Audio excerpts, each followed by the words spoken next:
So let's fire up the Batman-mobile, go to a taco stand, and eat some feelings, okay? Okay, I think it's Batmobile. Batman-mobile. Batmobile. That's what I said, Batman-mobile. You're putting there's no man, it's just Batmobile. Batman-mobile. Batmobile. Drop the man. Batman-mobile. Batmobile. Batmobile. TBTL. Hey, somebody has run out on the field. Some goofball in a hat and a red shirt. Now he takes off the shirt. He's running down the middle by the 50. He's at the 30. He's bare-chested and banging his chest. Now he runs the opposite way. He runs to the 50. He runs to the 40. The guy is drunk, but there he goes. So look, why don't you download my blog? It's free. Of course we do appreciate donations. I'm the king of the castle, and you're the dirty rascal. Crash into me. Crash into me. I believe it was Benjamin Franklin who said, "You have reached the end of your free trial membership at BenjaminFranklinQuotes.com." What a wise man. What's on the agenda, my frienda? Well, all right. Hello, good morning, and welcome everyone to a Wednesday edition of TBTL, the show that just might be too beautiful to live. Life's a party, wipe your body. My name's Luke Burbank. I am your host. Oh my God, he admitted it. Coming to you once again from Washington, D.C., here in our nation's capital, trying to get these clowns to cooperate, you know what I mean? I don't know if that's going to be successful or not, so in lieu of that, I'll just help present episode 4601 in a collector's series. Let the fun begin. Of TBTL.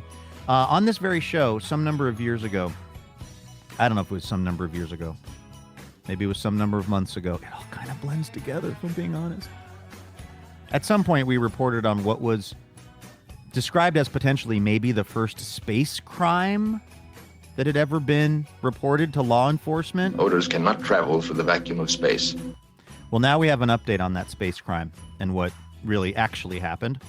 So we'll talk about that a little bit. Oh, and we're going to talk to this guy. He is the longest-running Cobra of the show, maybe best known for his depictions of the tall ships, and he is a newly minted Dungeons and Dragons adjacent enthusiast. You play to win the game. He's Andrew Walsh, and he's joining me right now. Good morning, my friend.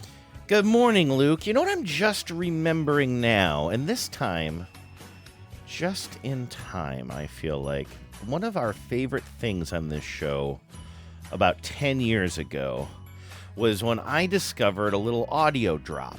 It wasn't even really a drop. It was like one of those little soundboards.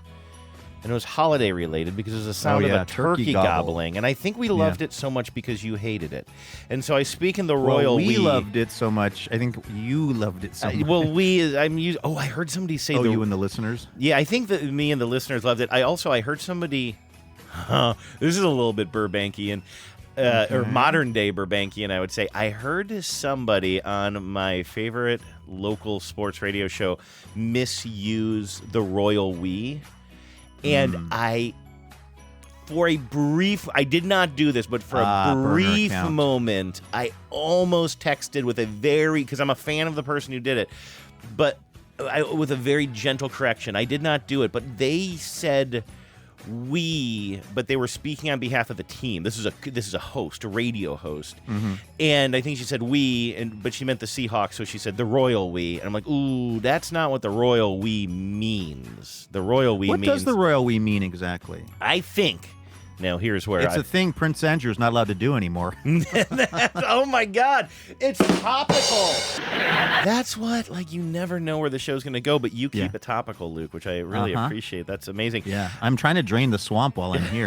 I appreciate it. Not going well. That's what you call it when you go to the bathroom, which I think is really gross, by the way. Drain the main swamp. But I think it just means when you... No, I didn't correct, and I'm pretty sure what it means is when you use the first person plural instead of the first person singular, because a king or a queen, speak on behalf of the people. So we say, we would like a croissant. That's the royal we. I think but so. Really, you really mean yourself, but you're calling yourself we. Exactly. You're not saying we speaking on behalf of the team when you're not on that team, which is how this person used it. Do we want the soup of the day? Do we want the soup of the day? Well, guess what? It's turkey. It's back, baby. That's not what I've heard. Meals like spiced turkey meatball pitas with Bibb lettuce and carrot salad. That's what I've heard it is. I feel like the turkey drop. How about some meat? You like turkey? Who you calling turkey? I feel like my turkey drop, which brought so much delight to the people of TBTL land a decade ago. I always forget about it now until it's actually Thanksgiving Day or the day after Thanksgiving, and I have to wait a whole year. But now we're kind of the proper amount of time away for me to break that out, right? What are we? We're about almost exactly 1 week away from Thanksgiving now on this Wednesday. A week and a day. Yeah. So are you getting excited? And Thanksgiving is really late this year. So you know me, I'm pretty into Christmas stuff, but I'm also pretty into not rolling out the Christmas stuff for myself before Thanksgiving because I don't know, I just like it to feel special and you know, whatever. Obviously, there's the whole overly grumbled about thing of like the stores rolling out the Christmas stuff in, you know, September or something. But this year, Thanksgiving is really late. It's at the way end of the month. So I've almost had this feeling of like, shouldn't it be Thanksgiving? Meaning then I can get into I really want to set up my Christmas tree. I want to start. I have one of those Fraser fur diffusers that I think you and Vives have as well. But that's a Christmas time smell in my house. And but I almost feel like this year, because Thanksgiving is almost an extra week late, I feel like I might forgive myself if I decide, because there's another mitigating, or I don't know if it's mitigating factor. I don't want to get a text from you correcting me on oh, you'll get it. Mitigation. There's another factor in how I'm thinking about my holiday celebration, particularly my Christmas celebration. So I'm walking around DC. There's lots of Christmas trees that are up in the stores and restaurants. A lot of it really beautiful lighting, actually. And it makes me happy, but then I catch myself and I say, I'm not allowed to be happy about this yet because it hasn't been Thanksgiving. But like I've already mentioned, Thanksgiving very late this year. And then also, I'm going to be traveling. I'm going to my family's thing next week for Thanksgiving, per always. But then I'm going to go from my family Thanksgiving to probably flying directly from Seattle to Miami, Florida, baby, for a TV story that I'm doing.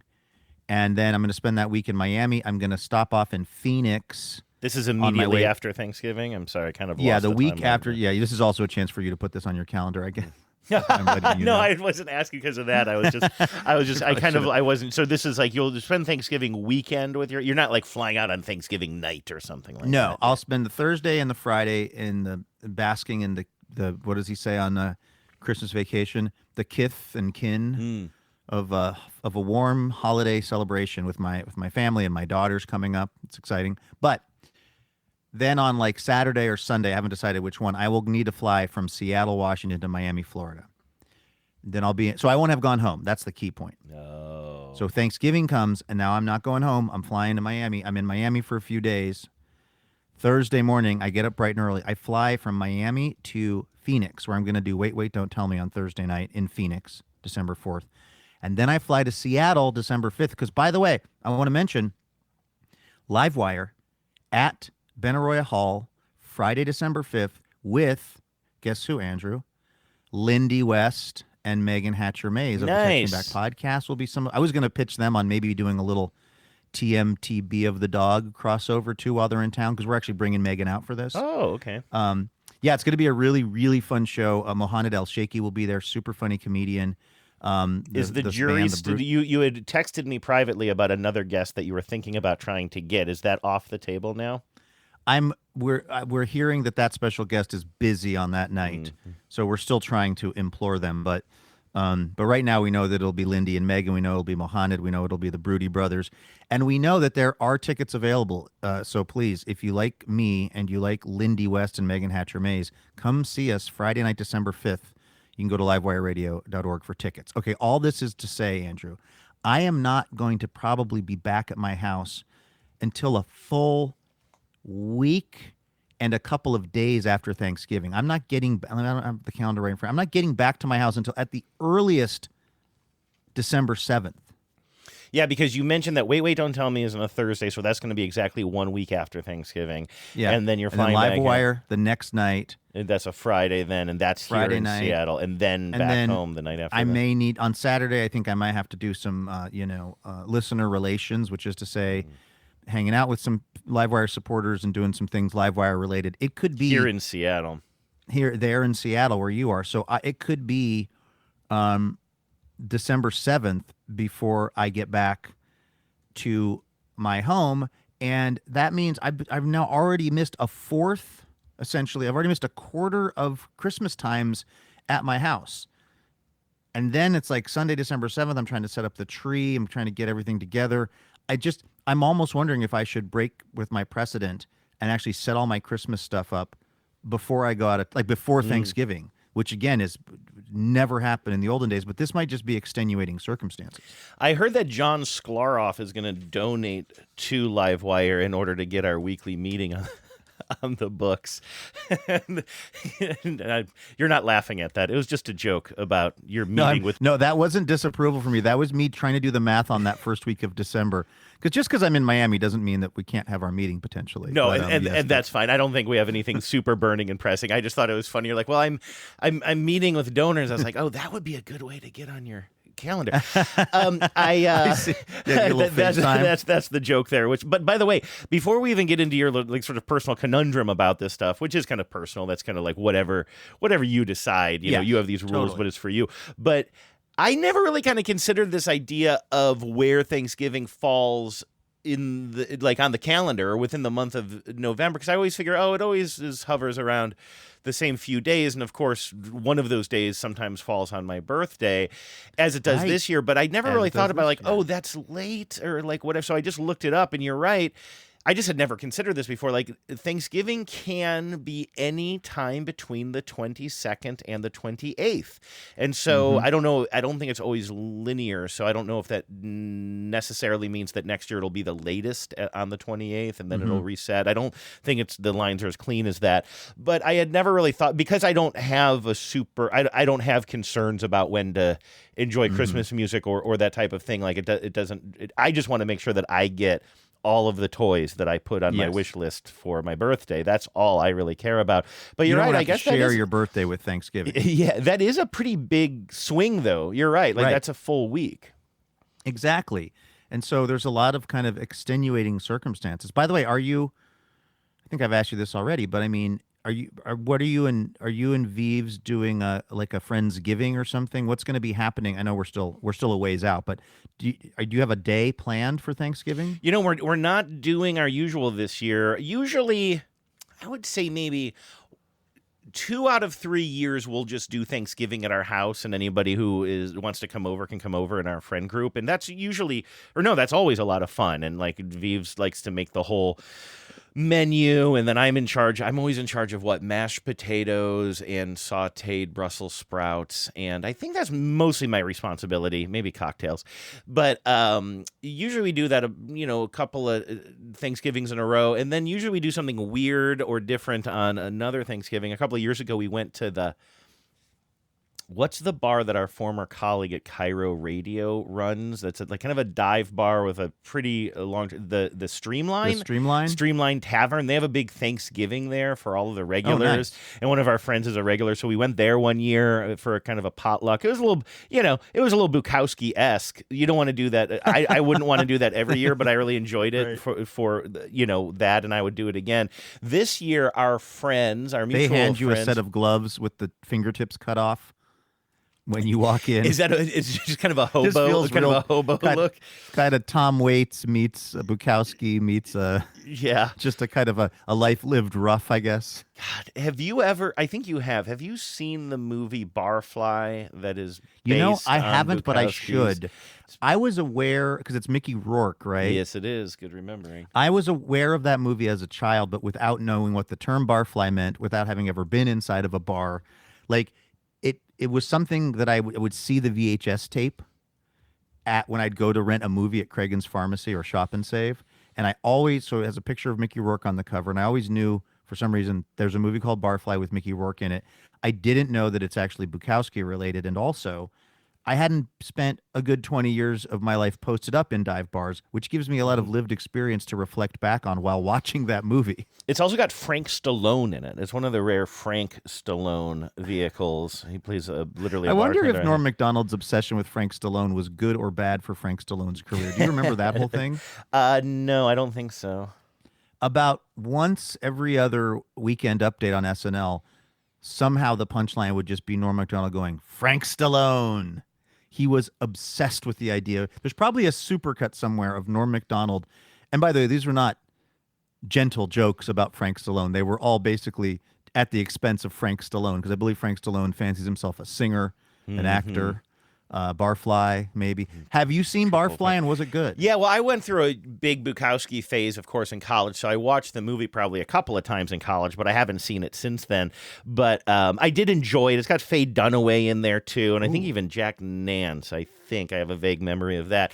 But I was, the only reason, well, I brought it up because of talking about having gone to Thanksgiving at that bar, but there is so Bukowski's works, of course, sort of, they center around drinking and specifically like alcoholism, although he doesn't use that term, right?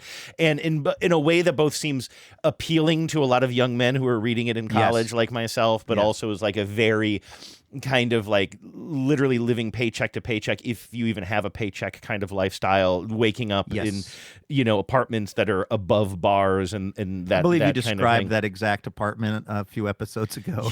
We were talking about that. Yeah. Flickering neon lights. Right. Yeah, where I always assumed I would live for at least part of my life. But there is a scene in Barfly that haunts me as a depiction of people who have given their life too much over to alcohol, because you and I have both appreciated it at various times of our life. The much of my life. Yes, the Some romanticism would say enough of my life of being a regular at a bar like that. But there's this one. Sometimes you go in, Luke, and you know this in real life, and you see somebody who's older than us and probably don't have too many years left, but you know that the years that they do have left, they're going to be spending at that bar and have spent basically every hour at that bar leading up to it. And sometimes Louis it can give you a little. Louis at the Tattletale is, I think, who you're describing. Yeah, whom I don't know. But anyway, there's a scene in Barfly that it might even be the opening scene, which is maybe why it's stuck in my memory so much. But there's a very old man at the bar. At least I remember him that way when I watched this in my 20s. And he orders a shot, and I think he has tied some sort of a kerchief or scarf around the wrist of his drinking hand. And he put that scarf around the back of his neck. I think I have this right. We need to look this up, to steady his hand so that as he raises the drink to his lips, he can also use his other hand to use this pulley mechanism behind his neck to like get the drink to his lips without spilling it, because he has the shakes so bad. Wow. And I will tell you something about that character, Andrew. He's about at his limit. I know a man who's at his limit. You just described I can't stop talking in that voice, by the way. It's so stuck in my head. But anyway, I do remember that from Barfly, and that just being indelible in my brain, just being like, and that is, so tale. is Mickey Rourke essentially sort of playing Bukowski? Yeah, he plays the Bukowski character, which I think is like Henry Chinaski or something like that, which is, he always writes himself into his books, and he gave him, I think it's Henry. I might be wrong about that. But anyway, we're not doing so this that. year, are you barflying it? Are you doing like a Chinese buffet? What are you doing? Well, you know what we're doing is something that I have never done on Thanksgiving before, and I've only done it once before in my life. We're joining our friends at a Brazilian steakhouse thing. The thing where you're going for meat sweats, where they bring the steak. So I did meat this swords once a long time ago. Yeah, they bring over the meat swords. You have the little green and red card. I assume that's still how they do it. I don't know literally where we're going. Somewhere in Seattle, but it's kind of become a tradition with our friends' family. So they invited us. We're like, yeah, let's do that. And again, I think next year it'll be taking 1 year off of the traditional Thanksgiving will make us very thirsty for a traditional Thanksgiving next year. But I'm looking forward to this year, both because I haven't been to a Brazilian steakhouse on any day of the week since my early 20s. And I remember going one time and saying to Vives, we're going to do this all the time. And then 25 years passed like that. Yeah, the first time that I ever even found out that was a thing was in Vegas. They used to have one of those in the Rio, and we called it meat swords. And it became this whole, thing for our friend group when, Camaro Kev and Toon and all them, when we'd be down there, we'd always have to do meat swords one night. I didn't know that it was, and then I remember being somewhere else eventually and going like, they also have meat swords here, and then learn like, yeah, that's called a Brazilian steakhouse, and they do it. That's a very common thing, and in fact, the one at the Rio kind of sucks. It's not even really? It was called Samba Grill. It's like you'd be much better off probably with a Fogo de Chao or the best named one. Oh my gosh, Andrew. Wait, is that what Fogo de Chao is? That's what Fogo de Chao is. Oh, I didn't know that. I didn't know. You're about to chow on some Fogo. I wonder, is that where we're going? I wonder. My guess would be probably Fogo de Chao. Oh, no kidding. Okay. But I just remembered this. I think it was actually here when I lived very briefly in Arlington, if I'm remembering this right. There was, because it's Brazilian is the kind of, I guess you could say, kind of country of origin for this style. There was a Brazilian steakhouse near where I was in Arlington. Again, I could be mixing up my various places I've lived, but I think it was out here in Arlington where it was called The Grill from Ipanema. That is a solid name for a Brazilian steakhouse as far as I'm concerned. Well, it's certainly a good show title. I don't know how I feel about puns in my restaurant names, but... Oh, man. But what's funny, too, is that Becca has a gift certificate to Fogo de Chao. And, I'm not a meat eater typically, but I also do not describe myself as a vegetarian. Like, I may have some turkey at Thanksgiving. And I keep saying to her, one Saturday, we're going to get a wild hair and we're going to go use that Fogo de Chao gift certificate because that thing's worth its weight in meat. Mm-hmm. And I'm going to I'm going to call it a cheat day and I'm going to just basically eat 10 years worth of meat in one day. That reminds me. Well, first of all, I think the only Brazilian steakhouse I ever went to was in New Hampshire because I know that was the age I was at. It might have been in Boston, but I don't think so. I think it was in New Hampshire because I remember it was kind of a work thing, or I was at least there with people that I worked with, which I'm a little bit worried about having the Brazilian steakhouse experience anywhere but New Hampshire because it sort of seems like that's like the cultural hotspot for that kind of thing. New Hampshire. I'm just joking. Sure, and being obviously, yes. well-known locus of meat swords. But speaking of the cuisine opportunities in New Hampshire, when I first started dating Genevieve, she was vegan and had been not for a long, long time, but maybe a year or less. And then we started dating, and first of all, I was just, I had very Midwestern sensibilities. I was a young person, and I wasn't very adventurous in the places we would go. And she would come up to New Hampshire, and she didn't have any vegan options. So on the occasion that we would go somewhere, she tried to stay vegan for a while, then eventually I think sort of gave up on it. She should have given up on the relationship. She'd have such a more healthy lifestyle now if she hadn't stuck with me and instead given up the healthier ways of her life. But I always worried about her living this life of more clean eating to then jumping off too quickly. And that's what all of that is to say. I'm worried about you going from not eating much meat at all, maybe once a month or so. I don't know. You and I don't check in on that. I don't know what it is, but very little. It's kind of 0 to 60 here. Yeah, then going full meat. Couldn't that cause problems? Well, we may find out someday, Andrew. If I wake up on that Saturday morning with that wild hair. I'm also a little Becca has only known me in the period of my life where I'm not eating a lot of meat swords. And again, she has promised me that she wouldn't judge me. I had a steak with her some years ago when we were in Santa Barbara, California. We ended up out in Solvang, and we went to the Hitching Post, which is the restaurant that plays a big role in the movie Sideways. And I had been to the Hitching Post many years previously, when Sideways was out, and I went to the Hitching Post, and I think I literally ordered a glass of wine that Paul Giamatti's character is having, and I almost just cosplayed him. I think I got a steak and a glass of wine. This was many, many years ago. So that always, and I just remembered loving it. So then when Becca and I were in that area, I said, let's go to the Hitching Post, and I got a steak. It was very mediocre for the record. But what she's never seen is the version of me in, let's just say, my late 20s, early 30s, where me and my friends are blacked out in Vegas doing meat swords. That's a version of me that is extreme and it was not sustainable for me for a bunch of reasons. So, she's seen me have fun and she's seen me eat a steak, but she's never seen if I just pinned back my ears and just basically went after that Fogo de Chao like he was a quarterback in a 3rd and long situation, she might really, speaking of reconsidering relationships, she might really wonder if she made the right choice. I feel like it's a version of me that she hasn't seen, and Dottie that she shouldn't see. Yeah, I don't understand. I'm watching the scene now with the shaky guy. He's tying his scarf around so it's just a scarf. It's like a winter scarf, and he tried to take his first shot, but it spilled all over the bar because he's got the shake so bad. And now he's just tying his winter scarf to. It's not the opening scene. I watched the opening scene and it wasn't in there, and so there he is. Yeah, he steadies it behind his neck. It makes me sad. It makes me not want to drink. See, it sounds though that like you describing your behavior in this relationship is what I would have been encouraging Genevieve to seek out in a relationship. As you know what I mean? Like when we first got together, she was the one. I'm open to a throuple, by the way. Oh, wait, are you taking Genevieve? You're not taking me, I'm assuming. Fine, quadruple. All I need is a stool. Yeah. We'll get you a dartboard. You never have to leave the basement. God damn.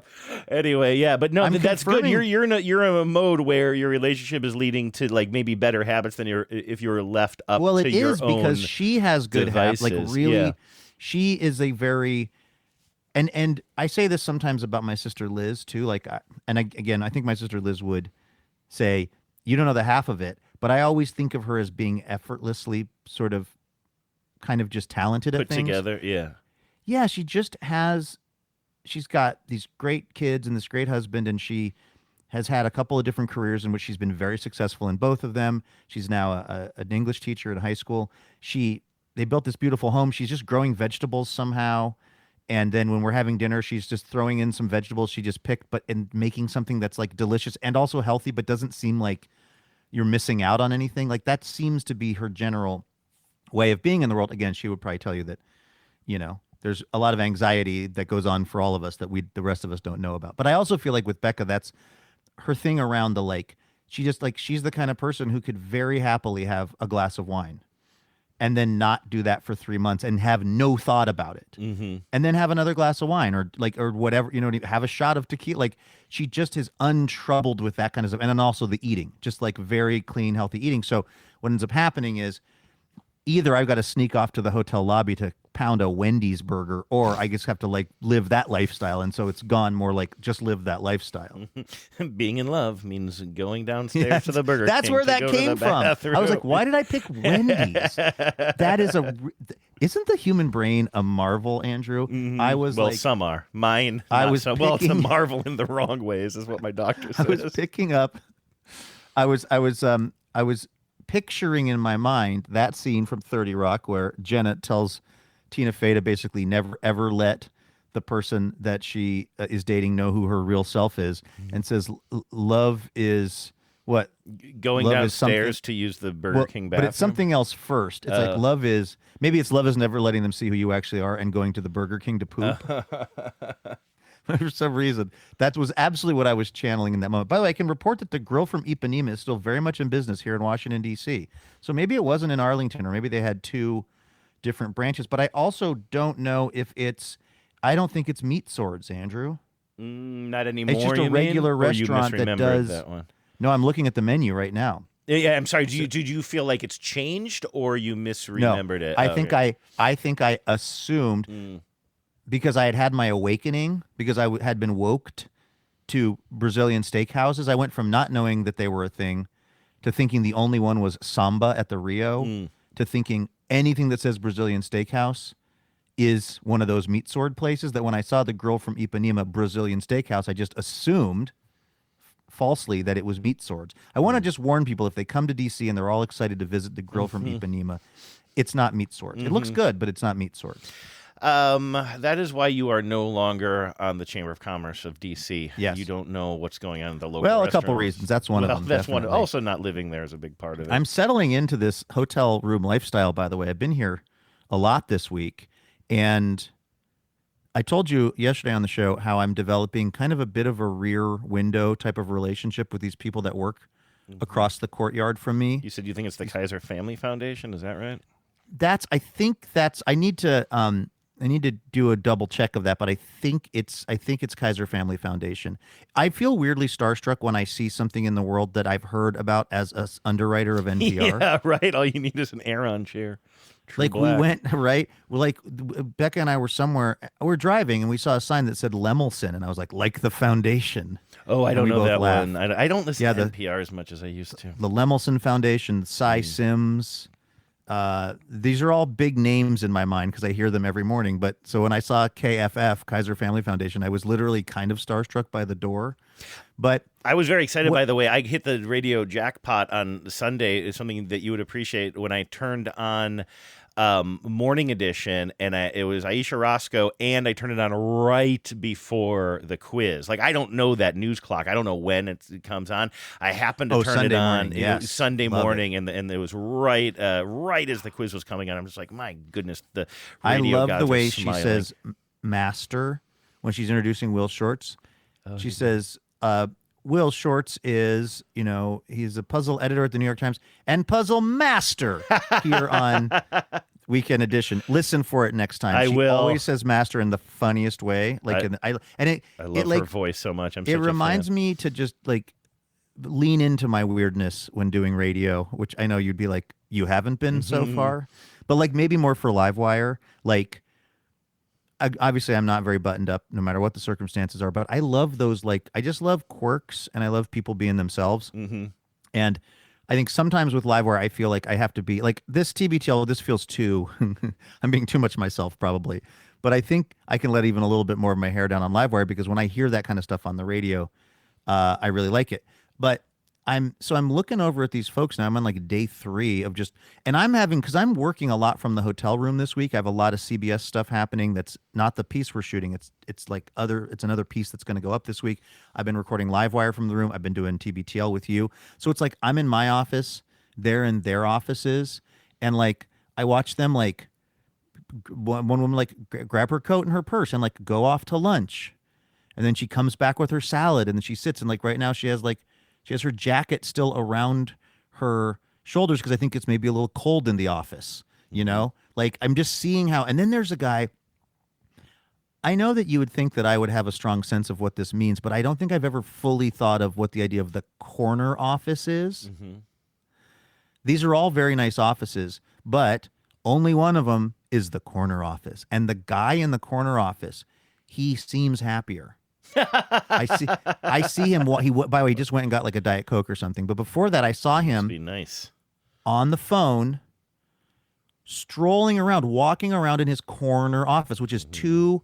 It's all glass on both sides of the corner. And he was talking on the phone and walking around and staring out his window in the way that I feel like I would do if I was in a corner office. Mm-hmm. And then you got the guy next to him who just has a regular office, which if I'd never seen the corner office, I would think that was a pretty sweet office because, again, it's got floor-to-ceiling glass. If I was given that office at a radio station, I'd be pretty stoked about that.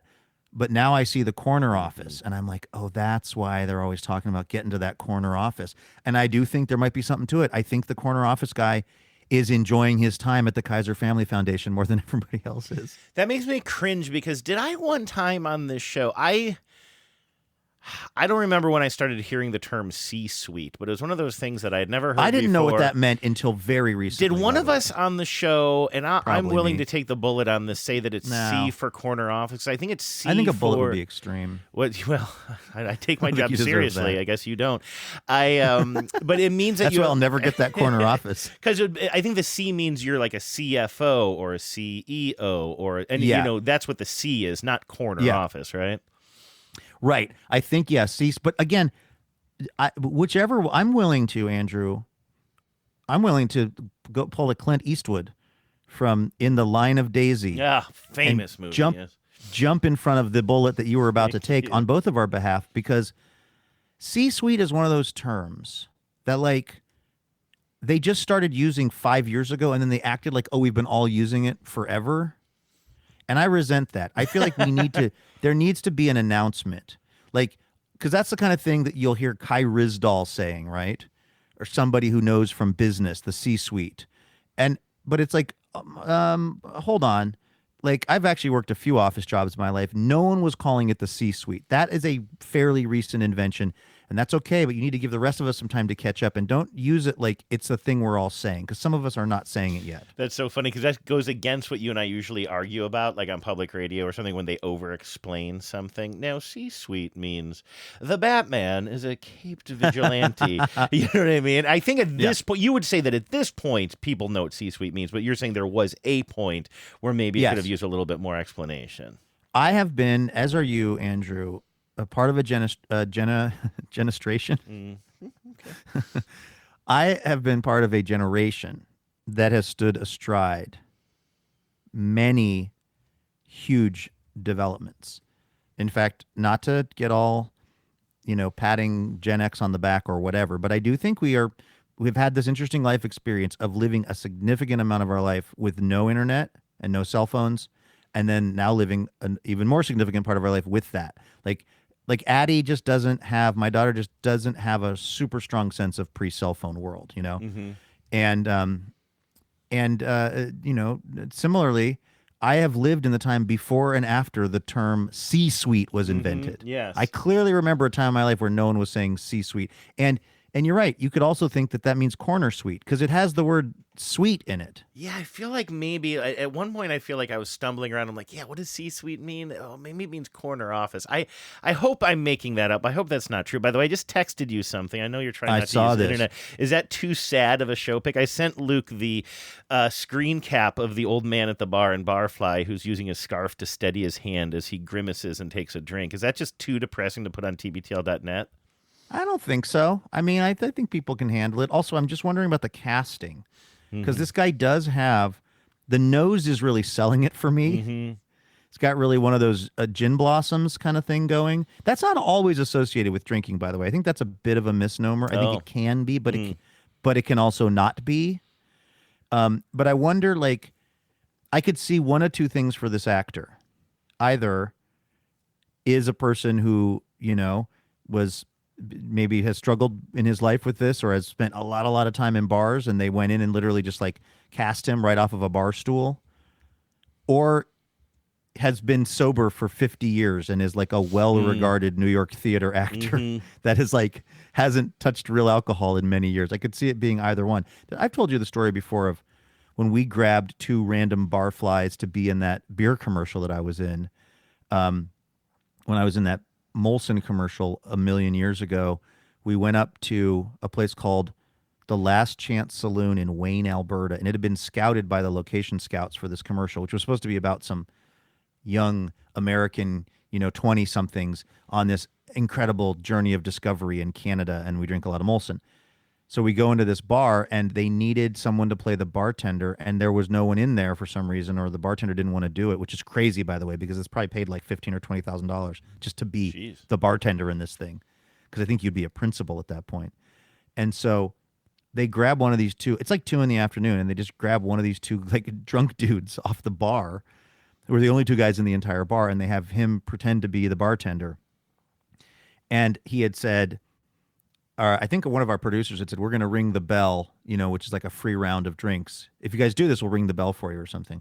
So he was like, okay. So he stood back there and just pretended to be the bartender, which didn't involve doing very much. They wanted us to do a shot on camera, but then they learned from legal that you can't be doing a shot in the commercial. I was going to say, I'm kind of surprised, especially for a beer commercial.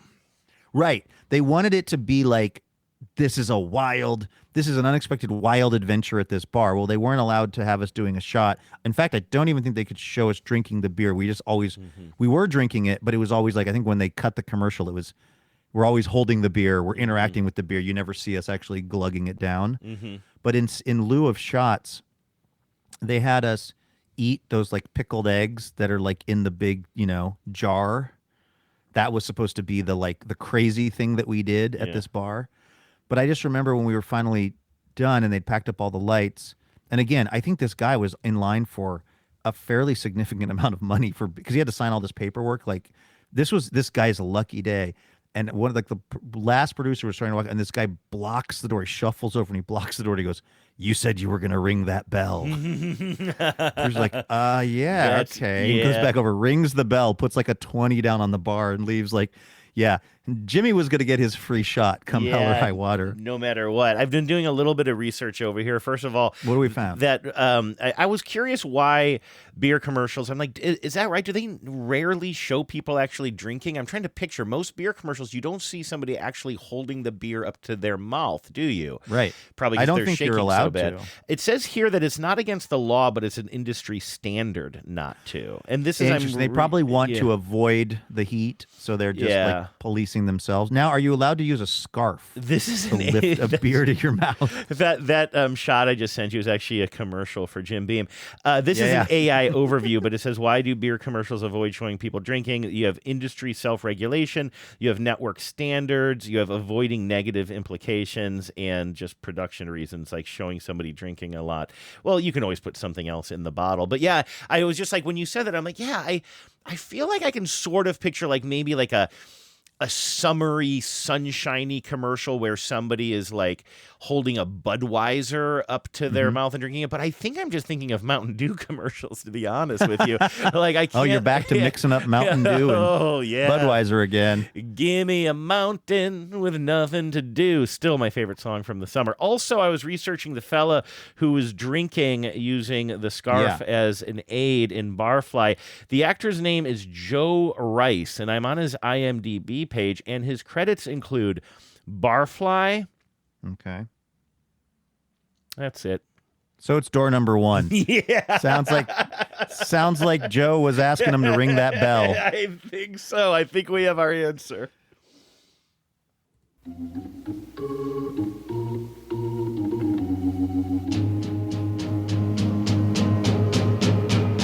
Thank you, baby. All right, let's thank some donors. These wonderful, generous folks are supporting TBTL. I'm sorry, Andrew. I'm just so distracted by every little thing that's going on over at the Kaiser Family Foundation. How do you feel about this move? First of all, these people are supporting TBTL with a donation, and we really appreciate it, including John Pincus. Not the Kaiser Family Foundation. We do not get yet, but I for mean, that. I don't know. Could we do more healthcare reporting? Yes, I think they want me on that beat. Does John Pincus of Chicago, Illinois want us on that beat? Certainly. Thanks, John. Also, look who it is. It's our friends Kim and Sam Walter over there in St. Petersburg, Florida, not far from where I'll be missing my Christmas tree. Oh, that's right. You'll be slinking around their neighborhood like a I mean, I'll be in the same state. It's a big state. But, Yeah, I guess thank so. you, Kim and Sam. Thanks also to Stephen Shore of Brooklyn, New York. Hey, Steven. Steven writes in from time to time. No, this is my new obsession is I keep mentioning that these offices are framed by these big, beautiful windows, which I love. But I see this one guy walking around in his office, and I'll mention that the sun is not, it's kind of a cloudy day. The sun, it's not like a bright sunny day where the sun would be hitting the window in a way that would be, kind of a hassle. This guy just has his shades on his big, beautiful window are just like 50% of the way down, so that all I can see is his lower half of his, like, he's wearing a suit and he's walking around in his office. He's Donald and it's Ducking like, it. Well, he more the opposite. He might be like those kids that broke into the amusement park. right. The guy that's shirtless, because he has pants. He's got pants. He definitely has pants. Sign up. But what's weird is it just seems like all that would do is obscure your view of seeing anything else. Like, it seems like a weird amount. I kind of understand the shade being all the way down. Maybe something private conversation is going on. Maybe, I don't know, you just work better that way. It's a weird amount of the shade to be down, in my opinion. Do you like think halfway down so that you can't see when you're standing up, you're just looking at a shade, but your knees would be able to see. Do you consider me a disruptor? I don't consider myself to be a disruptor, but I did just think of something that could be a disruptor in the shade industry. You're not, let me tell you this, you're not disruptive, which is good. Well, sort of. I disrupt the show from time to time when you're trying No, you to don't. when you're Please. trying to end the show, and then I just have a last minute thought. That's kind of disruptive. But anyway, what about shades, Luke, that you could pull from the bottom up? Would that serve a purpose? But I'm trying to figure out what purpose it serves. I mean, kind of to your point, like maybe, I mean, I guess if you want a Donald Duck it around your office, which I wouldn't recommend anyway, but these could be for home, I suppose. But like, is there a reason why you would maybe want to kind of, well, you used the word mitigate before, right? Mitigate the light coming in to a degree, but not ruin your view? I think it would be a very specific moment in time. And when it would it be the sun is either rising or setting, and it's low in the sky to where, and in fact, this happens at my house when the sun sets. I have to, depending on the time of year, I have to pull one of the shades down in my kind of like living room, dining room area because the sun's really coming in intensely. But what would be nice would be if I could pull my shade up from the bottom, because let's just say the sun is in the lower half of my sliding glass door window. Especially because you're up on the hill with the river below you, so the sun is in the bottom half of the window. It could conceivably be in the bottom half of the window, and what I could do is pull the shade up from the bottom. It would block the sun, but I would be able to look over the shade and still see the river and all the pretty stuff that I like, the hills and all that. So that's a very specific window of time, and also where you're like oriented, where your room is oriented. But it could look cool too, like from the outside. If you had like cool modern, like what I like is a top bottom option, kind of like what is it in football? The run play option. Is that what it is? RPO. Yeah. This is like the TBO, if you had the nice kind of modern chains that you can kind of pull down by hand or something like that, but you could also pull it up and it would be nice, clean lines. I will say this, and I don't want to get judgmental, especially as we thank our donors who maybe some of them live this way, but for me, we were talking before about kind of depressing scenes, and like I mentioned the old man at the bar, but also a depressing, like I'm not a huge fan of mini blinds anyway, but of course there's a spectrum of quality to low quality mini blinds, and most of them that I've dealt with in my life as a renter have been like kind of cheap, low budget mini blinds, which kind of put a bad taste in my mouth for a while. But we have some cheap ones that are half broken here at our house, but like mostly maintaining until we replace them. But one thing that I can't abide is a crooked mini blind. Oh, yes. You know what I mean? Like when it's like... and I'm looking at them, Andrew. Oh, really? I'm kind of surprised. I was picturing that everything you're describing, I'm picturing like the cover of a New Yorker article where it shows all the busy people working and all the different windows, and one person's on a standing walking desk and one person... You know what I mean? It is that. They have very tasteful lighting. They have very tasteful office furniture. The one miss is they went with those kind of like, mini blinds that are the kind of like metal ones, And some people don't have theirs down at all, but then there's just one office who will remain nameless because I don't know their name. Yeah, otherwise they would. And they've got their they've got their blinds all the way down from the ceiling to the floor, and there's clearly like, I don't know if it's like a side of their desk or something where there's just like stuff is poking into the mini blinds. So it's, you know what I'm talking about? Yes. It's not, it's like smashed a little bit. It looks like a sad face. I'm going to take a picture of it and send it maybe to that's a better show pick. We're only doing depressing photos for show pick options today. Yeah, right. We've gone from the guy from Barfly to like an unintentional sad face in a mini set of mini blinds. Yeah, I'm with you. Like, I feel like the Roman shade is an affordable and I think superior option to any mini blind situation, don't you think? Is that what I was sort of describing before? That's kind of a sleek thing that kind of will pull straight down. It's like a sheet. Yeah, almost. Like I always think I associate them with IKEA. I think that was the first time that I was. I'm sure they predate IKEA, but just like it's usually fabric, and it's it's like it's a rectangle the size of the window, but then you can pull it up, and it stays in place at its, closed position, and then you can just let it out as much as you want. And it's just because the thing, like you point out with the mini blinds, is they're always getting kind of like bent or somehow off kilter, and it's very, very unsettling. It's very unsettling from the inside and the out. Yes. I thought you were going to say, and again, peace and love, if this is a choice somebody's made in their life or had to make at some point.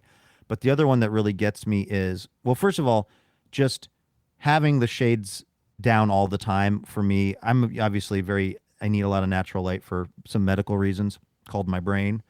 But like the shades down all the time or the curtains closed all the time, that one kind of, I would feel sad if I was in that home environment, but even more so, we're using a blanket as the curtains. So we've just tacked up like a comforter, and that's just covering, and again, you got to do what you got to do, I guess. But like, just because the thing about that bums me out is like you're never pulling that down. Like by definition, it's not designed for that job. So it just means you're just keeping that up. That's just kind of you're not going to be looking out the windows at anything as long as that's the thing you're using. And again, everybody can live whatever life they want, but for me, that would be really, really challenging. Like, I'm loath. I can't believe this has turned into blinds talk so quickly and so thoroughly.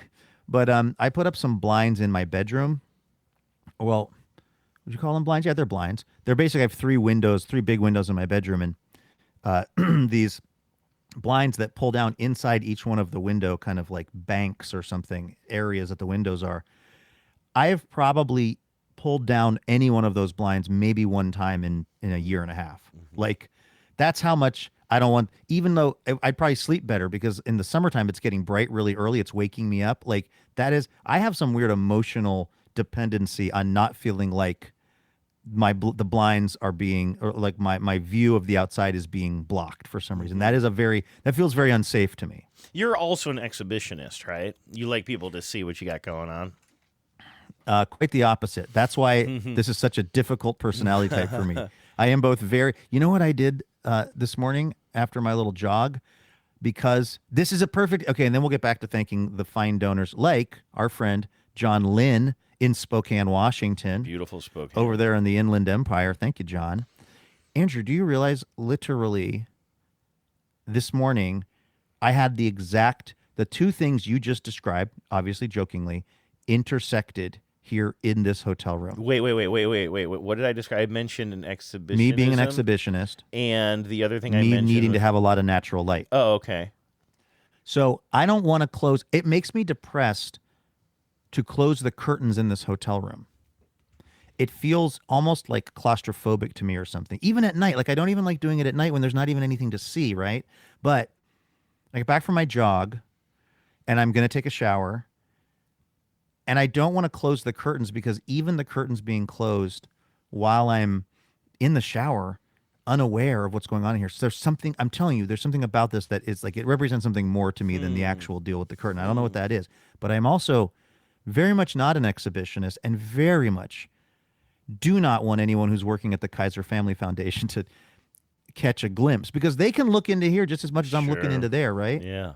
So I also am weird and I like lay my clothes out before I take a shower. I don't know what I think is. I don't know what it is I think I know about fashion before the shower that I won't know after the shower. But you lay them on the bed so it's like a little shadow version of yourself, and then you come out of the shower and you lay down on top of it for a while. It's like it's a shadow version of myself that has been cut in half because the sweater does not go on top of the pant, like above the pants. Oh, that's what I was picturing. It's not a perfect representation of me. It goes, the first thing is underwear, and the next underwear is pants, and then but in the legs of the pants, like where the opening is, where below the crotch area on the bed, I will put a ball of socks, like a darned pair of socks. I will put the shoes under the pants on the ground, and then I will put the sweater as I'm wearing today, and then the t-shirt that goes under the sweater on top of the sweater. I will set this up before I take a shower. And then you fill it with a bunch of foam and pillows, and then you set it up outside the door, and you put the little "Do Not Disturb" Who's sign lonely out there, now? Right? Yeah, and then you dance. Mm-hmm. The dance macabre. No, but I realized I can't be getting dressed in this hotel room unless I'm willing to close the curtains. Well, yeah. So I then take my pants and my underwear into the bathroom with me and the t-shirt, and I pile them up in a way that did not make me feel great, but in a way that was on the sink area of the bathroom so that when I got out of the shower, I could clothe myself before I came out into this room because I did not want to be in this room naked with the curtains open, but I also did not want to close the curtains.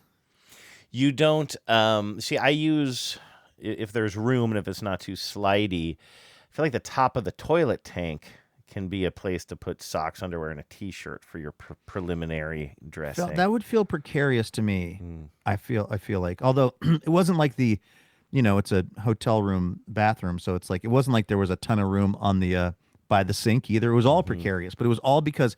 And the thing is, it's like, is somebody from the Kaiser Family Foundation going to look over here? I don't know. No one's looked over yet.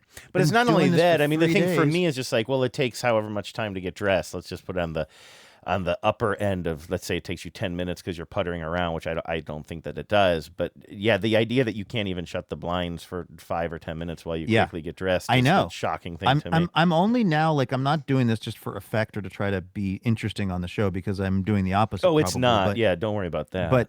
But I like, it's weird. It's only now that we're having this conversation am I realizing, like, that is odd behavior to literally not want the curtains closed for even that amount of time. Like that's not a rational decision. That's about something else with me. Some kind of, and as I talk about the clothes laying out thing, that's also a lot of more OCD behavior than I think of myself as having. Yeah, actually, you're right. I wouldn't, usually use that term to describe you, but that does sort of sound a little OCD-y, although I think you also, I should say I should be careful. I think people kind of tend to call things OCD, and it's kind of got a pop culture definition as opposed to like the clinical definition, which people struggle with. But I do something, and it's one of those things that I didn't think about either until you mentioned it. When I'm in a hotel room, I like to get dressed in the ice room, the room with the ice machine in it. Do you ever do that? Oh, yeah. And it's sort of like you can stretch out a little bit. You meet people potentially. Yeah. Actually, in all like seriousness, I'm pretty sure I might be keeping the ice machine industry in business, and I don't even travel that much, but I've never run into anybody else using the ice machine, and I'm using the ice machine like multiple times a night usually to keep beer or something cold when I'm in a hotel room. I absolutely considered going to the ice machine last night. I was going out to get some food, and I saw the sign that says like ice that way, and I remember like I never get ice at the hotel. It never occurs to me. The one time that I can remember it specifically was Camaro Kev loves to get ice at the hotel room. It's He like and I are very similar in that way. It's like his favorite thing about it. And I remember he and I went to see a fight at a casino. I think it might have been called Little Creek, that was down kind of south of Tacoma, actually over towards like the Shelton area where my sister Hannah lives. But we didn't stay at that casino hotel. We stayed at a different casino hotel, oddly enough. Or maybe what we did was we ended up staying at this casino hotel that was like right in Fife. That's just a building that has slot machines only. Like it doesn't have table games and stuff. And so what I remember was we went to the fight. We did whatever we did. We ended up back at this hotel room, and we were both quite inebriated and quite exhausted. And I remember just like waking up in the morning and feeling like death, and then going over and filling a cup up with ice and putting water in it, and that like saved my life. Uh-huh. And I was like, why don't I? The first thing that Camaro Kev does when he gets to a hotel room is he beelines it for the ice machine. And I didn't know this about him. We gotta ask him about it next this. time. Yeah, ask him about the time that we stayed at the I guess is it technically the Muckleshoot, but it's like it's not their big one. It's like this weird standalone one that only has slot machines. Now, you can't hear this, Luke, right now, but I have just destroyed the recording, and I need to acknowledge it. I'm sorry about that. You didn't hear a bunch of music just start playing, did you? No. Bingo just came in here. It was very cute. I mentioned yesterday on the show that he taps me on my foot to wake me up in the middle of the night and scare the heck out of me. That's right. I should mention Bingo is my cat, not my adult brother or anything like that. Sniffer. But not my sniffer. But I did forget that. So we're recording later than usual today. So we're in the mode. Usually you and I are done recording by this time. And then Bingo comes in here after the podcast. Like he waits for the podcast to be over, but then this is his playground, and he jumps on things. He jumps on my board and he mutes things. He's just doing all this stuff. But what he does is he silently just came in the room right now, and then he reaches up and he taps me on my elbow. He just did that right now. He literally does. He just reaches up and goes tap, tap, tap. I'm like, oh, okay. So anyway, he's in here now, and he thinks it's time to not be podcasting, but it's his birds time. I think I've told you about this, sorry. right? Have we messed up your schedule, Bingo? So the computer that I use to talk to you on, and we can't see each other today. It's just kind of a black screen, is the same computer that he just sits down properly in front of it when it's time to watch his birds, and I put on a birds YouTube video for him. It's this live stream of birds, which, by the way, one of the funnest things about the live stream of birds that I learned recently is it also has live chat. So you have people who are just putting on a 24/7 bird video, but then people talking to each other about it. And there's always some kid in there who's just like, boobs, boobs, farts, farts. And then there's other people who are just kind of like, my cat doesn't like this. Another person says, my cat's hitting the screen. And it's 24/7 of people commenting. It's mostly people talking about their cats watching the birds, because that's what this is mostly used for. Yes, exactly. That's what's in the love chat. And anyway, so I just tried right now to put on Birds Forum, because you and I aren't looking at each other anyway, but it auto-played a commercial. My YouTube blocker isn't working, and so and I can't get it going. Does that mean it's on the recording or not? No, we have it. It's on my recording over here, but you didn't hear it because of the whole way I have this whole thing set up. The reason you can't hear yourself come back to you means you also can't hear any audio coming out of this. So to the listeners, that's what you just heard. To Bingo, I'm sorry. We'll be with you shortly. We're thanking the donors right now. How long does Bingo watch the birds for? A long time. Wow. A long time. He hangs out in my office a lot now. I do think, even though he didn't play with Bananas a lot when she was around, I think not having her to sort of monitor at all times has just freed up a lot of his afternoons. I'm not joking. And he's a little obsessed, especially on these days. Get away from... Oh, my God. Bingo just burned his ass on a candle. Oh, my God. Hold on a second. Yeah. Bingo, you okay?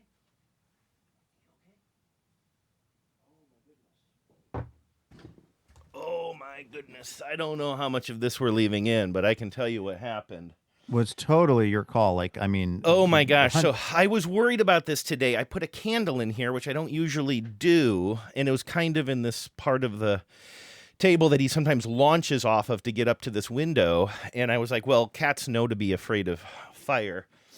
That's what I always wonder about with like bubbles and stuff is, does their self-preservation kick in where they know it's hot? They can feel that. They have nerve endings. But did he fall onto it or something? What just happened was, it's kind of on the corner of the table, but pushed in a little bit, because I'm pretty careful with candles, or so you wouldn't think from what just happened. But I did think, that's kind of where Bingo goes when he launches himself off the table, but I just figured, whatever, I'm in here, it'll be fine. And then in here, I'm just a moment ago, I'm talking to you, and I guess I'll leave this in, but it was very scary. He sees the candle, but then he turns around to jump off the table, and he's a long-haired cat or a medium-haired cat, and I watched as his ass was near the candle flame, and I watched it suddenly start to singe his hair, and it smells like burning hair in here right now. And I just picked him up. He's okay. The only thing that he knows is that I just freaked out. He's a little freaked out right now because I freaked out. I don't think he felt it at all, but I saw it. I saw a bunch of kind of smoke puff up. It was just one of those things where I'm looking over there, I'm talking to you, I'm like, oh, I better move that. And then before I even before I could process that thought, suddenly I saw him go, whew. Oh my God, the heat that's of scary. The candle, he didn't make physical contact, but the heat of the candle started melting his fur? Well, no, it only took a split second, but he's got such light, long fur that he turned around for a second and his ass hovered over the candle flame, and the flame seriously just singed, and I just picked him up. He's okay. It didn't get anywhere near. I don't even think he knows, honestly. I have some explaining to do to Genevieve when she gets home. I kind of wiped it away, but his hair was singed on kind of the back half of his leg there, but I honestly think that he's only freaked out right now because I freaked out. He's looking at me like, what's wrong with you? I don't think he's feeling that's what's so unfair about being a parent, Andrew.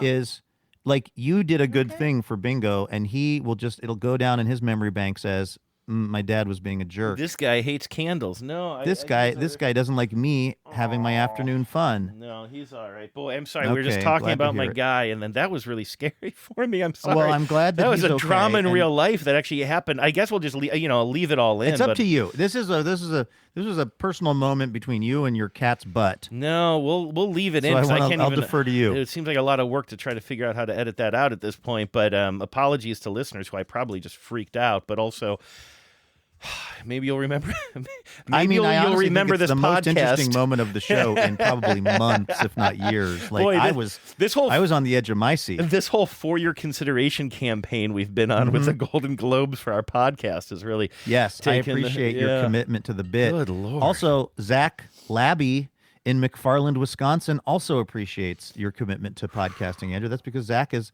Yes, we're still doing the donors. Zach is one of our donors today. Thank you, Zach. And then thanks to Jennifer Fishman in Rochester, Vermont.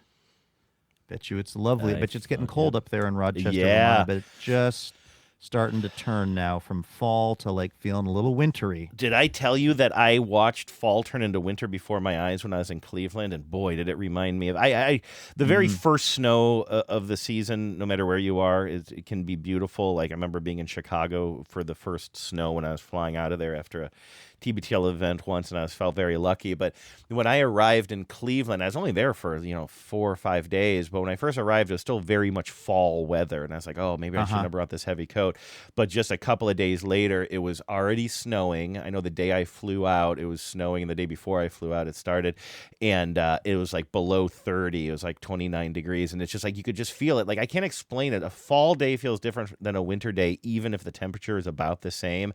And boy, it was just, and it was something about that. Cleveland winters are tough, and just getting the very, very beginning taste of it, I was like, I'm glad to be heading back to the West Coast. Yeah, I'm definitely here in DC feeling.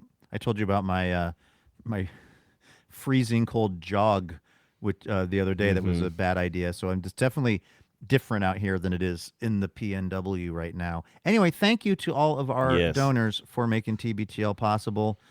We would not be able to do this without you. So thank you. We really appreciate it. And thank you, honestly, for keeping bingo alive. Think about it. It's a wonderful life. No donors, no podcast. Andrew, you weren't there to save bingo. Luke, this room, and again, there's nothing visible that I can see right now, and he's fine. This room reeks of burning cat hair right now. That's a pretty distinct smell. Mm-hmm. I'm trying to think of the times when I've been around burnt hair, like just something catches unexpectedly or whatever. It is a very, very specific and very pungent smell, isn't it? It is. I don't like it in here right now, but we have the window open for bingo too, so it's for both of us now. Yeah. Here I go once again with the email. Every week I hope that it's from a female. Oh man, it's not from a female. All right, I got a quick email for you today, Andrew, because I know you want to get out of the hot zone there. It really smells bad, man. Where things smell bad, and where it was very stressful there for a moment for you. Yeah, Again, maybe I'm smelling. I might just be smelling my own stress right probably now. Adrenaline. I don't know what it is. Probably adrenalized. And again, so I'm talking about bingo. Bingo, just no idea. Just no idea that his butt's entire life was in danger. Good grief. So I got this email from a listener, Bill, and the subject line was regarding syrup, maple and otherwise. Oh. And I thought, oh boy, I'm in for a clarification. Because we talked the other day about the difference between maple syrup and then like pancake syrup or this blew my mind. Syrup. Yeah, I've still been thinking about it. I just always thought when you say syrup, that isn't a specific boysenberry or one of the flavors that you get at a IHOP or whatever. I just thought syrup is maple syrup. I used it interchangeably. I didn't know that there's a more generic version that you called, I think, table syrup or pancake syrup. Well, and the reason that I noted the difference was because, like I said, we had, regular, I guess we'll call it pancake syrup around Mrs. Butterworth, or let's be honest, the generic version of, we somehow had a more racist one than Aunt Jemima because we couldn't afford the regular racism of Aunt Jemima. And so my mom would sometimes get like maple syrup, and it'd be in a smaller bottle, it'd be in a glass bottle. And she'd always be like, this is the good stuff. This is like really high quality. And my feeling was it was never intermingled with the other syrup because we as kids were just dumping a bunch of it on everything. And like that maple syrup would be in a special like cabinet and it would be a treat. And I don't think we would ever get to eat it. I don't think. And then what happened was I went through my whole life not eating maple syrup. And now I don't really like maple syrup as much as whatever we call the other stuff, the table syrup. That's actually, and in fact, you know what I will mess with? And you want to talk about, I've been talking about how I'm trying to eat less processed food in 2025. You want to talk about something that's highly processed? Imagine like a Mrs. Butterworth table syrup with extra butter flavor. They sell that. So it's like the syrup itself has some kind of highly synthetic butter flavor in it so that you could both butter your waffle or your French toast or whatever, your pancake, and then you're hitting it with syrup that is both sweet and buttery. I can't, as somebody who goes in for a sausage McGriddle at times where they infuse the bread with syrup, I guess I can't really speak ill of anybody who chooses that path. But so Bill said, hi, Luke, OMG. Maple syrup is made from the sap of maple trees. It takes a lot of energy to reduce sap to maple syrup. Thus, it is more expensive historically. My mom would never let her 5 children consume the expensive maple syrup and would instead provide AJ's. I don't know what AJ's is. That might be a brand wherever Bill grew up. AJ's or Mrs. Buttersworth's syrup. Love the show. Love the banter. Keep us laughing. Bill. Is this our Canadian friend Bill or a different Bill? I don't think it's Bill in Toronto. I think it's a Bill of a different now, name. I believe. Yeah. It gets confusing though. Ubergen is Ubergen. Bill in Toronto is Bill in Toronto, even though neither one of those apply anymore. This is those are my this is rules. Bill S. Bill S. I see. So anyway, but sort of the point of I that felt being very validated. seen, that this was a thing that was apparently going on in at least 2 households in, I'm presuming, North America at the time, which was the moms hoarding the good maple syrup and then just giving the kids the Mrs. Buttersworth. I guess so, but it's interesting because what it led to, and I know I'm just repeating what you said, but it led to you not craving the good stuff, but actually not really craving the bad wanting stuff. Yeah, the stuff that you grew up with. Because also, I mean, that makes sense though, I think, because as we mentioned, you're not somebody who's going out. What do they always call that part of the menu that is it from the griddle, right? Isn't it, you go to a breakfast place or a brunch place, and they have whatever, and then they have off the griddle or from the griddle, and that's where you have your pancakes and waffles and stuff like that. And I just don't see you as a guy who's going off the griddle very often. Not a ton, but more than I used to in this weird way, which is like I've told you that right now.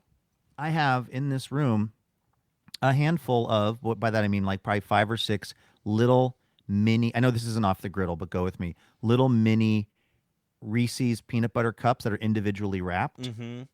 They had them in the lounge here, that little area where I go to get my coffees and stuff. And I was like, I'd like to have a couple of those before I go to bed. That seems like a sweet treat. Now, there would have been a time in my life where I would have like never even brought those into the room with me because I was like, if I eat 2 of those, I'm gonna eat 1,000 of them or something. But I would also have like gotten loaded and eaten an entire large pizza on the bed by myself. Like I had some pretty sort of chaotic food stuff going on of like a sort of denial, like extreme denial, and then like extreme indulgence, which I'm sure someone's come up with some terms for that.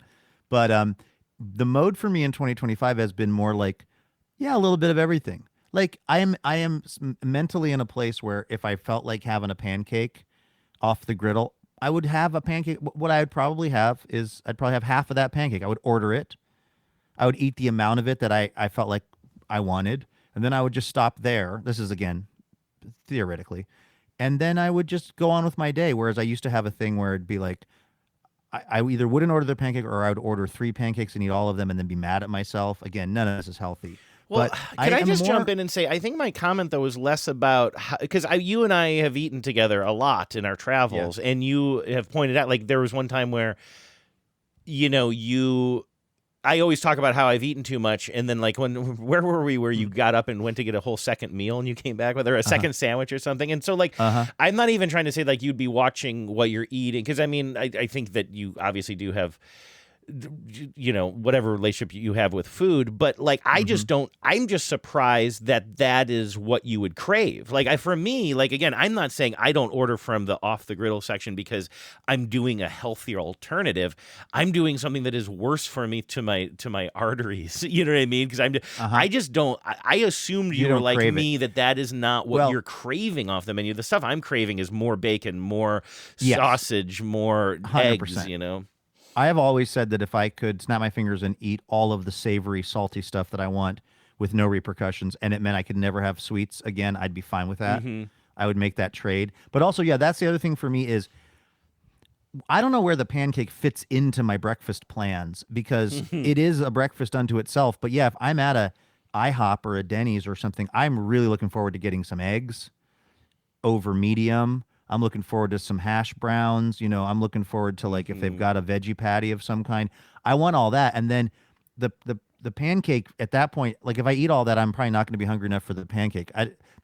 for me personally, really understand how the pancake fits into the overall breakfast meal experience, unless it is itself the whole meal. Yeah, and that's what just doesn't appeal to me too much. Again, trust me, I'm not getting like cottage cheese and fruit or whatever. Like, you know what I mean? I'm not choosing healthier alternatives. It's just like, for me, that doesn't seem as satisfying to me. Like, I'm gonna get a stack of pancakes. I think when I was a kid, I was more like that, but Well, now it's in all the literature. You know, you're Yeah. like you see the commercials, and it's like a kid in a big stack of pancakes, and you're taught that that's the ultimate indulgence as a kid, or one of the, like that and a banana split sundae. How many banana split sundaes have you had in your life? I bet you can count on one hand. I can't, because it's 0. So I guess I'm just Oh, making really? a fist. I don't really like bananas. So that's my problem. Even as a kid. Well, See, as that a was one of kid, those ones. I think I ate them on my cereal and stuff, and then I phased out. But I think I was more of a, like, I get a root beer float or a chocolate sundae or something. I feel like in all of the movies and TV of our era, when we were little kids, I felt like little kids, they always had little kids that were really pining for a banana split. Yeah. It was always the thing the kid was like looking forward to all day. And, and like, I remember like finally being somewhere and having access to a banana split and being like, it's fine. Like I was taught that it was the absolute high watermark for things you could eat as a kid. I wouldn't go in for either, but honestly, if I had to eat a banana base, I don't know what situation I have found myself in where I am forced to eat a banana-based dessert. It's a sort of a Taken 5. It's a They've saw. kidnapped your family. It's a saw. They've kidnapped 17. Bingo. They're Yes. holding a candle right near his butt, and Oh if you don't my eat this gosh. banana, My poor the boy. Bingo gets it. I really thought, I'm just sort of still processing that, honestly. What I saw was, I thought I saw my cat catching fire. Yeah. I didn't think I saw my cat singeing himself, because I just saw a big, like, kind of poof of smoke, and I saw the flame grow, and I thought his ass was on fire for a second, and it wasn't. But I'm sorry that I really He thought it was going to burn his body. Honestly, I really thought that I had to, like, I thought I was going to have to go jump on my cat or something because he was on fire, which I shouldn't do that. But I'm in this situation. It's Saw 17, right? And Jigsaw has ridden in on his little tricycle thing, and he's got a banana split in one hand. Okay. I'm chained up for some reason. I don't know. I chained myself up, honestly. I was just looking for something to do. And then he has a banana split in one hand, and then one of those frozen bananas dipped in chocolate that you can get at Cedar Point or something in the other. There's always money in the banana stand. I'm going to probably take the frozen banana, maybe because the main thing I don't like about bananas is its consistency. See, I'm going banana split. And the reason is I feel like those frozen bananas. The problem is I've had the good version of that, which is called an ice cream sandwich. It's called like an ice cream bar. So you have like the milk chocolate that's around the ice cream, and that's really good. When you're biting through that chocolate, then all you're getting is a banana in the middle of it. I feel like that's a downgrade from the vanilla ice cream covered in chocolate. You're talking like a Dove bar kind of thing. A Dove bar. Yeah, There's a perfect sure. example. Yeah, So like yeah. imagine a Dove bar, imagine the chocolate covered banana. Yeah, chocolate's great. The chocolate and the ice cream is great. But when I'm biting through that chocolate into what my mouth and brain have been trained to think is going to be something that tastes like ice cream, and it's just a banana, just a thing that grows in the ground. Like, how much could that cost, Michael? Like, I'm disappointed because I've been trained in the other context that it's going to be ice cream, but it's going to be delicious. And then at that point, a banana is a step down. And you grew up, like, wasn't your grandfather like one of the famous banana diggers of the 1920s? They go Yes, through the he fields, was. like, kind of digging up all of the bananas Farnham that were Burbank. growing in the ground. I Uh-huh. I remember that. No, I understand it, but I'm talking, but for me as a man who doesn't like bananas, I know that one of these is going to be banana based. And again, Jigsaw's like, ha, when you're down here, you'll float too. And I'm like, I mean, okay, think Jigsaw, it's that's like- the wrong movie. Just think about, like, for anyone else who likes bananas, what a good day that is to be in the Saw movie. Oh yeah, that's the best one for Compared- them. Yeah, Like compared Becca to the other would things love that, it. that Jigsaw is doing. Like, oh my God, Becca would volunteer. Oh, yeah. She'd be, chain me up. I don't care. Well, you were Yeah. feeding me bananas. Yeah, and I'd be Great. like, can't you just do brain surgery on me while I'm alive or something? Do one of them will say- thingies. Last thing, and then we got to get out of here because I know you've got to You gotta. I gotta decompress. I gotta call Genevieve. I gotta say. I gotcha, man. I understand that, and I'm not. I hope that doesn't sound like I'm making light of it. No. I don't think you overreacted, and I totally understand what you're saying, which is you observed what felt like, and could have been, by the way, if it went on for one more second, an actually really dangerous thing for Bingo. Yeah. And that your body just dumps adrenaline into that situation to help you deal with it, and then when the danger has passed, you're still sitting with all that chemical feeling and everything. So like, and I'm just thinking, you didn't like, sound crazy on the recording. I'm both very curious and very nervous about listening to what that sounded like. It just sounded like your cat was on fire. I probably screamed into the microphone, but I just keep thinking, like, what if I had gotten up for a moment, and because this little jump that he does it multiple times a day, right? It's his big jump. I always say that's a big jump for a little kitty, and it is a big jump for a little kitty. And I just feel like, what if I had just gotten up to refill my water bottle or something, and he had done it? Well, and I think everything would have been fine. I think he was about to launch himself anyway, and I would come in the room. Unclear, because also, do cats? This is a real question. Do animals instinctively have a sense of stop, drop, and roll? I don't know. Like, what we he were taught done. that he in school. The only reason, like you would think. Again, I don't even want to imagine this. I know you certainly don't want to imagine this, but it's kind of something that could have gotten really out of control really fast because they probably don't know instinctively how to. Let's use our favorite word again: mitigate that. Mm-hmm. The Secret Life of Walter Mitigate. Oh, good. It might be a show title. Worth its weight in meat just got bumped for a new show title. But seriously, that just, I don't know if Bubbles instinctively would have, Bingo would have instinctively known what to do if that would have gotten worse if you were out of the room. Mm-hmm. So I feel like dogs would roll more. Cats don't roll. I mean, Bingo kind of rolls. Yeah, I do think a dog would be more likely to roll instinctively. I don't know if if something would kick in a survival mechanism or not. I'm just glad we don't have to. I'm glad we don't have to find out through real life experience. Mm-hmm. Anyway, did you have one last thing that you wanted to add to the show? No, I was just going to recommend cottage cheese for people. I know you don't like cottage cheese, but 2025 has been the year of cottage cheese, and I am loving it, Jerry. If you are someone like me who does enjoy things that are cheesy and creamy and all the stuff that Andrew generally eschews, give cottage cheese a try. Give it a day in court. Like, I had not had, maybe ever in my life, my parents weren't cottage cheese people. Maybe I'd had it once or twice as a kid. Mostly I avoided it. It seemed weird to me. But, like, I am eating so much of it, and it is so good. That's all. That's what I wanted to say. So, all right.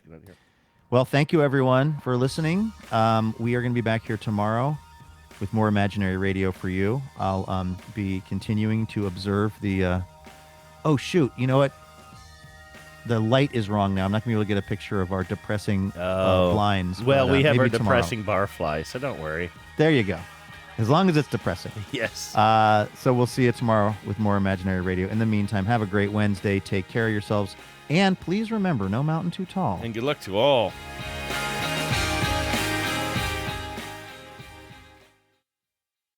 Wishing you power purring and mega meow moments always. Bye for now. Power out.